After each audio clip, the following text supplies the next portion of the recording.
This video we're going to talk about type of particles and substance.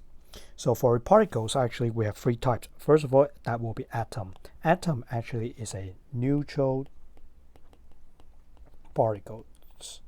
Okay, inside here you'll find that the proton number will equal to the electron number. So therefore it will be neutral, we have no charge on it. So our example for that will be metal. For example, magnesium, zinc, lithium, that will be neutral particles. And also in the noble gases, okay, for example, helium and neon, these kind of particles, they won't combine with other atoms. So therefore these, okay, are neutral particles. So we call those atoms. Other one, okay, the second types of particle, that will be ions. So for ions, okay, you can consider them as charged particle. For example, you have cation. Say for example, you have Na plus. Remember cation, okay, that is referring to positive charge ions. Anion, that will be the negative charge ion. For example, with chloride ion. So example, it will be sodium ion, chloride ion, hydroxide ion. It can be a polyatomic ion as well. Okay, so if it's neutral, then we call that atom. If it is charged particle, we call it a ions. Okay, but if we have a group of atoms stick together, okay, a group of atoms stick together and they are also neutral overall. For example, we have like H2O. When we have two H1O stick together, they form a small group of atoms. So at that time we call this molecule. Okay, so basically we have like O2, two atoms stick together become a molecule. Okay, O atom plus O atom, and then they combine to form a O2 molecule.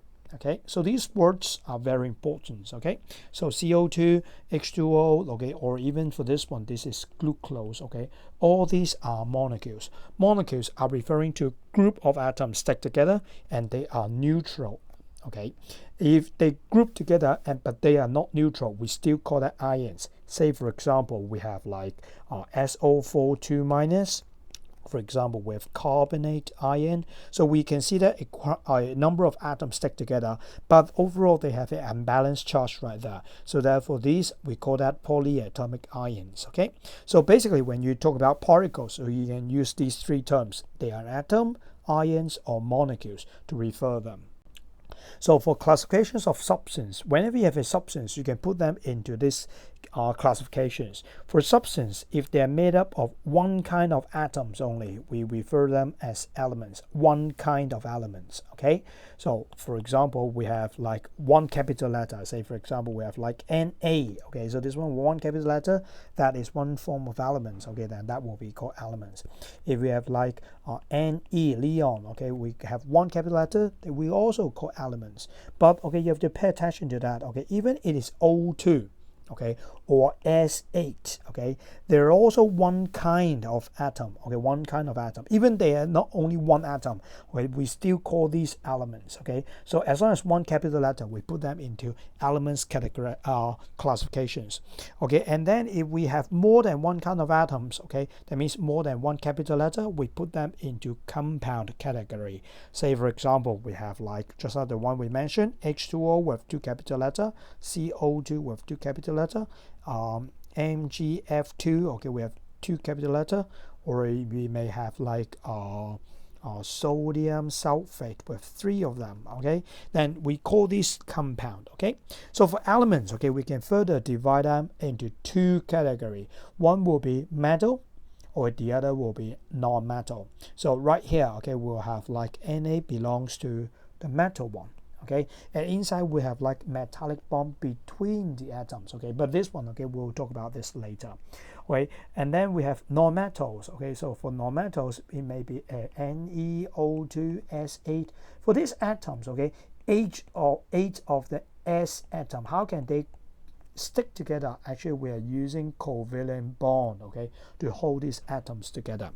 So basically, when you're classified as an element, you can further divide them into metal group or non-metal group. Okay, and for compound, we can also do the same. Okay, we can further classify them into ionic compound or covalent compound.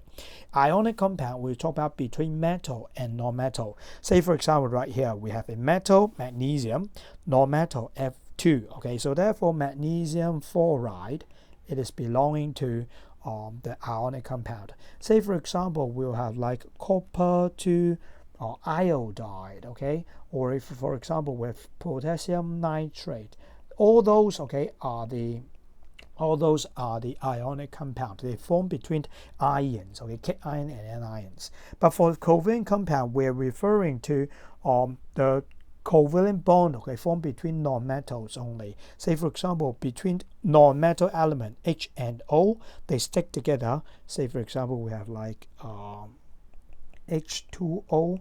Then this kind of bonding, okay, we call this covalent compound. Okay, so right now you should know that whenever we have a substance classified according to number of kinds of atoms they contain, one kind we call that elements. You can further divide them in metal and non-metal based on the periodic table. The other one, okay, you can referring to for the compound, okay, who have more than one kind of compounds, it can are classified as ionic compound or covalent compound. For ionic compound, they contain metal and non-metal. For covalent compound, they contain non-metal only. So just how we see that in the compounds, okay, we have two kind of bondings. One is called covalent bond, one is called ionic bond. So how the particles, bonding means how the particles are joined together. So for ionic bond, okay, basically some keywords you have to pay attention to. First of all, ionic bond is formed by transferring electrons, okay. They will transfer from a metal to non-metal most of the case, okay, and then they will form, sorry, wrong spelling here, okay, they will form cation and anions, okay.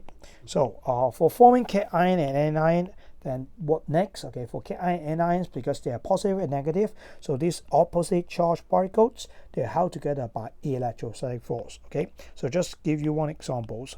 For example, we have lithium here, okay, sorry, we have a lithium here, okay, originally is 2,1, okay, and then we have like fluoride here, which is 2,7, okay. So right now, okay, the outermost shells of lithium, they don't want it, okay, because it is not octet structure, so they pass the electrons to fluoride, okay.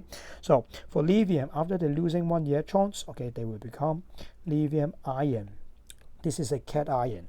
And then for fluoride, okay, after gaining one extra electrons are used across to represent, okay, then it becomes negative or become negative because you have electron more. So this one become 2,8. So based on the charge right now they have, one is positive, one is negative, so they will attracted by electrostatic force. So this kind of attractions in between them, okay, we call this ionic bond. Okay, so remember the keywords, we will be transfer electrons from metal to non-metals, forming cation and anions, and then this oppositely charged particle held by electrostatic force, then that one, okay, we call ionic bond. But for covalent bond, it is different, okay, the keywords goes to sharing electrons, and that will be sharing between non-metal atom. You will say, if we are not forming ions, then how can we have the positive negative here, okay? So that it is still an electrostatic attraction, but this time, okay, they are between the positively charged nuclei and also negatively charged sharing electrons. What means by that? Let's have a look of examples. Say, for example, we have a hydrogen atom. Okay, so hydrogen atom, of course, it is not having a duplex structures, so they will want to have a sharing electron with another hydrogen ion. So once they share, okay, so the one in the middle, we call this a sharing zone. So it is not only belongs to the atom on the left hand side, but also belongs to the atom on the right hand side. So basically you can just cover up this part, okay, just look at this. The hydrogen is getting 2 electrons, and if you cover this part, you can see that the hydrogen is getting 2 electrons as well. So both of them, they are happy. But what means by the electrostatic attractions? Okay, if we look into the atoms, okay, of both of them, you'll find that, okay, the nuclei, because nuclei, they contain proton number inside, okay, we've got number of one number of proton inside, so the nuclei is positive, and the sharing electrons, the nature of the electron is negative, so therefore this is negative. So you can see that right now, okay, both of them, okay, the nuclei, okay, both of the nuclei, they are attracting towards the electrons in the middle.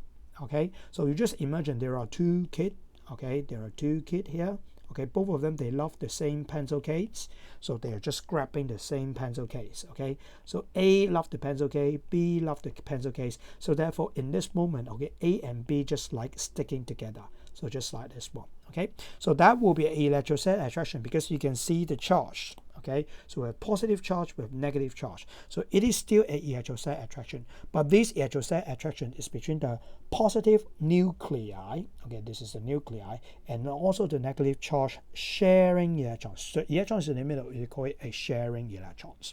So basically for this videos, okay, I want you to know about the types of particles we have. Basically, we have three types. One is atom, which is neutral. Okay, that is neutral. Okay, and then we have ions, which is charged, and then molecules, we have a group of atoms stick together, and also it is neutral. Okay, and then for classifications, okay, you can base on the kind of elements that you have. You can have like metal element, non-metal element. If you have more than one element combined together, you will have ionic or covalent compound. So what is ionic and covalent compound? For ionic compound, we're referring to transfer of electrons. Most of the case will be from metal to non-metal, and then they will form cation and anion, and they will hold together by the electrostatic force. Okay, electrostatic force. For covalent compound, okay, the key point will be sharing electrons between non-metals. Okay, and then the positive nuclei and the negative charged electrons, okay, they will be attracted together. This is the electrostatic force as well. Okay, so basically ionic compound, you will see something like this. Okay, or covalent compounds, okay, you will see something like this. Okay, so that's all for this video. Bye bye.